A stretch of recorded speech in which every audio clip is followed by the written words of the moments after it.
जय श्री राधे। एक नगर में एक ब्राह्मण और उसकी पत्नी बड़े प्रेम से रहते थे, लेकिन ब्राह्मण की पत्नी का स्वभाव ब्राह्मण के परिवार वालों के प्रति अच्छा नहीं था। परिवार में आए दिन झगड़ा होता रहता था। रोज के कलह से परेशान होकर ब्राह्मण ने अपनी पत्नी के साथ कहीं दूर जाकर रहने का फैसला किया। वह अपने परिवार को छोड़कर अपनी पत्नी के साथ यात्रा पर चला गया। यात्रा बहुत लंबी थी और थका देने वाली थी।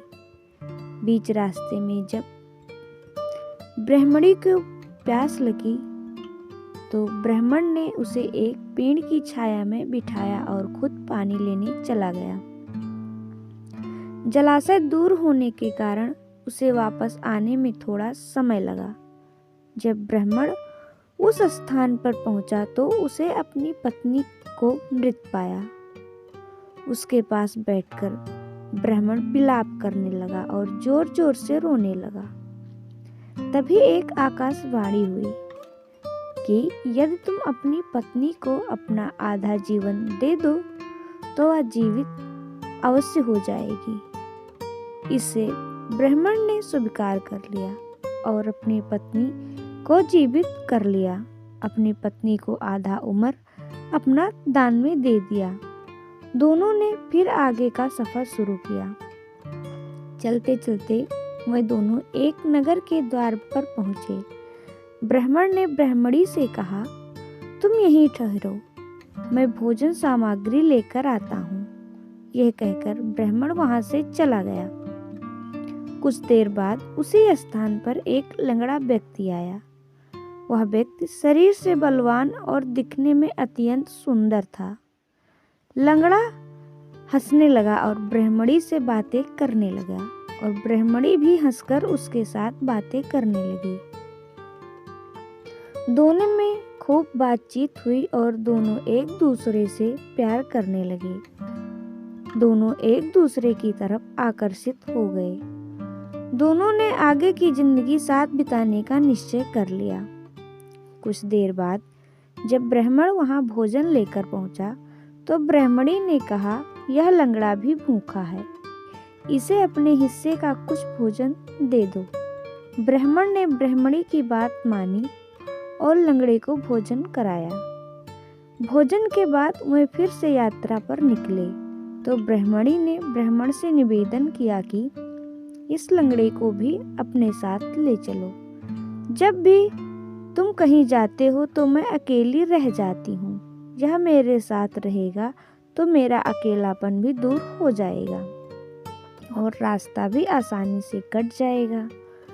ब्राह्मण ने कहा, हमें अपना सामान उठाने में कठिनाई हो रही है, तो हम इस लंगड़े आदमी का भार कैसे उठाएंगे? ब्राह्मणी बोली, हम इसे अपने पिटारे में रख लेंगे। ब्राह्मण को ब्राह्मणी की बात माननी पड़ी। ब्राह्मणी जिद करने लगी। अब वह तीनों आगे की यात्रा पर निकल पड़े। यात्रा के दौरान जैसे ही ब्राह्मणी और लंगड़े को मौका मिला, उन्होंने ब्राह्मण को एक कुएं में ढकेल दिया। उन दोनों ने समझा कि ब्राह्मण मर गया है और वह दोनों नगर की ओर आगे चल दिए। नगर के बाहर प्रवेश द्वार पर कर वसूलने के लिए चौकी बनाई गई थी।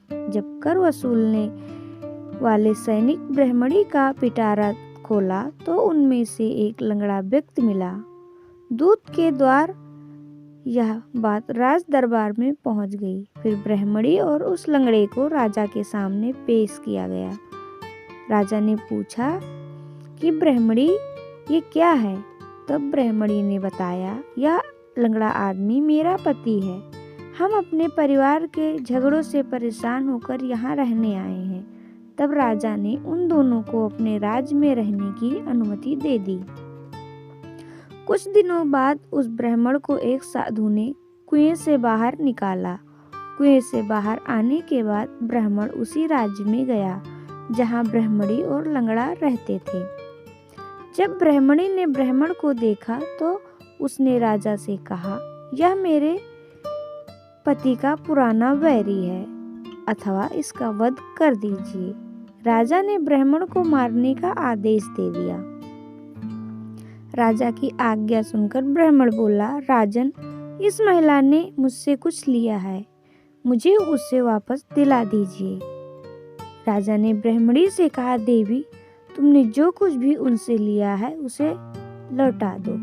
ब्राह्मणी बोली, महाराज, यह झूठ बोल रहा है, मैंने इससे कुछ कभी नहीं लिया।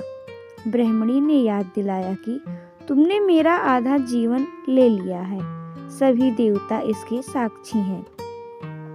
ब्राह्मणी ने देवताओं के डर से अपने जीवन का वह हिस्सा वापस देने का वादा किया, लेकिन जैसे ही उसने अपना वचन दिया उनकी मृत्यु हो गई। तब ब्राह्मण ने सारी कहानी महाराज को बता दी। महाराज ने ब्राह्मण से क्षमा मांगी और लंगड़े को भी दंड दिया। कहानी का भाव यही है कि धोखा देने से और विश्वासघात करने वाले को इसका बुरा परिणाम भुगतना तय है। किसी का भरोसा न तोड़े और न जिससे आप सच्चा प्यार करते हैं उसे कभी धोखा न दें। धोखा देने से बहुत ही ज़्यादा कष्ट होता है, इंसान अंदर से टूट जाता है।